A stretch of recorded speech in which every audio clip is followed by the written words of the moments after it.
Agora são 8h24 e o Supremo Tribunal Federal deve julgar nesta quarta-feira a ação direta de inconstitucionalidade 5553, movida pelo PSOL em 2016, que condena a isenção de impostos para o mercado de agrotóxicos. A gente vai falar sobre esse assunto com o Leonardo Melgarejo, coordenador adjunto do Fórum Gaúcho de Combate aos Impactos dos Agrotóxicos, colaborador da campanha permanente contra os agrotóxicos e pela vida, e membro da Associação Brasileira de Agroecologia. Olá, Melgarejo, prazer em falar contigo. Olá, bom dia a todos. Melgarejo, Satisfação estar aqui no programa. Fale. muito obrigada, a satisfação é nossa recebê-lo. Bom, Melgarejo, vamos falar aqui sobre essa decisão, né, que está na mão agora do STF. Eu sei que durante vários dias as entidades ligadas à questão da agroecologia, slow food, enfim, todas as entidades estão aí empenhadíssimas, né, todas estão empenhadas em fazer com que realmente, né, essa isenção de impostos para o setor do agronegócio caia, porque é um absurdo, né, Melgarejo? É um absurdo, é um absurdo.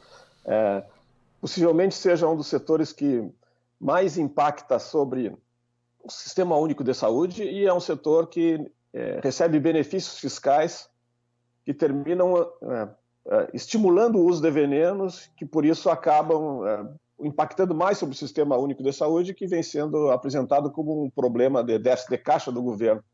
Os números são estarrecedores. Nós temos uma ideia, todos nós pagamos imposto. O sujeito que estaciona carros na esquina, que recebe uma moedinha de R$1 e vai lá e compra um pãozinho, ele paga imposto. E essas empresas que vendem 33 bilhões de reais em veneno no Brasil recebem isenção. Existe um estudo muito interessante de um técnico importante da Fiocruz que mostra que para cada $1 vendido no Brasil com agrotóxicos, o Sistema Único de Saúde tem uma despesa de $1,28. Então, se eles vendem 33 milhões de reais aqui, isso abre um espaço enorme no Ministério da Saúde, e se eles não pagam um imposto, o governo deixa de arrecadar. No caso do Rio Grande do Sul, em 2017, o governador do estado mencionou que o déficit orçamentário era de 1, pouco bilhão. E a isenção que ele concedeu naquele mesmo ano era quase 1 bilhão. O que significa uma forma errada de gerar coisa pública, com uma preocupação maior com os interesses de um pequeno grupo de empresários e usuários e um grande descaso com relação à população. Os números aí de São Paulo são estarrecedores. O procurador Marcelo Novaes, na verdade, ele é defensor público. Tem estudos que mostram que em algumas regiões do agronegócio do interior paulista, em cidades pequenas, a possibilidade de uma mulher grávida ter um filho defeituoso é 50% maior do que em Cubatão, que seria um dos municípios com maior índice de poluição urbana do país. E também existem, ele mostra números, a possibilidade das pessoas morrerem de câncer no fígado, de câncer no cérebro, é sempre 2, 3 vezes maior do que a média de São Paulo, se for consideradas essas regiões de mata, São José do Rio Preto, regiões de concentração do agronegócio nos municípios pequenos. Portanto, nós esperamos uma atitude muito consciente do Supremo Tribunal Federal. E também esperamos que o Supremo Tribunal Federal leve em conta que essa preocupação é de toda a sociedade, a ponto de que existem várias organizações do campo da saúde, do campo da agricultura, do campo da agroecologia, como, por exemplo, o Instituto de Defesa do Consumidor, a Associação Brasileira de Saúde Coletiva, a Associação Brasileira de Agroecologia, a ONG Terra de Direitos, a Campanha Permanente contra os Agrotóxicos e pela Vida, todos esses grupos estão fazendo uma campanha de conscientização, mostrando para as pessoas que, pelo fato de que os agrotóxicos são isentos, eles são utilizados em maior intensidade. E isso faz com que não exista água potável para ser consumida no Brasil. Toda a água apresenta resíduos de venenos. E esses resíduos de venenos impactam principalmente sobre as crianças, sobre os seres em formação. Estamos jogando para o futuro dramas cada vez maiores que vão impactar sobre o Sistema Único de Saúde, sobre dramas familiares. A alternativa para isso é, de fato, tratar os venenos como venenos. se for para estabelecer sistemas de isenção de impostos a produtos industrializados, que sejam produtos do gênero alimentos básicos, do gênero necessidade fundamental da população, e não esses que causam problemas. E Melgarejo, e esse argumento, né, do setor do agronegócio dizendo, mas se não tiver isenção, o preço do produto vai aumentar para o consumidor. Isso não é verdade, né? Isso não é verdade e se pode demonstrar com facilidade de várias formas. Uma delas, 80% desses venenos são usados em culturas que vão para exportação. Essa transformação do Brasil, desde o golpe, de uma forma acelerada, num país que é uma colônia exportadora de matéria-prima, onde a soja é mais importante que as pessoas, onde a cana é mais importante que as pessoas, isso faz com que 80% dos venenos agrícolas sejam jogados nas lavouras de milho, soja, algodão, para exportação. Basicamente, soja, algodão e cana. Então, não é usado em alimentos. A parcela usada em alimentos, nos hortigranjeiros, alguma coisa em feijão, é irrelevante sob o ponto de vista do todo.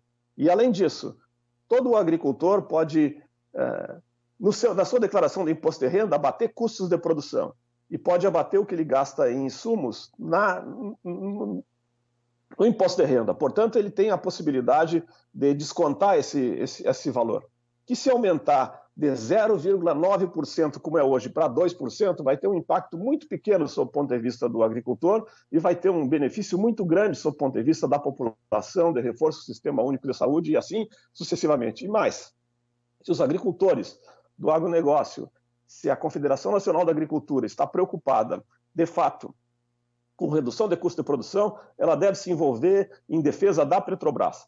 Deve apoiar a greve dos petroleiros, porque a Petrobras pode e tem duas unidades de produção de ureia, que é o adubo mais utilizado e do qual nós importamos mais de 1 milhão de toneladas por ano.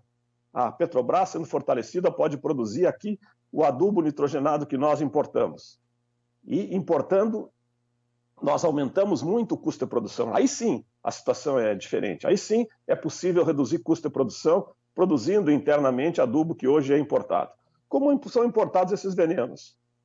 O que está em jogo, na verdade, uma mecânica de mistificação. As pessoas estão dizendo que o agrotóxico é a segunda melhor alternativa para a lavoura. Nós sabemos que não é. Mas mesmo que fosse a segunda melhor alternativa, ela deveria ser encarada como algo que leva para a segunda melhor solução.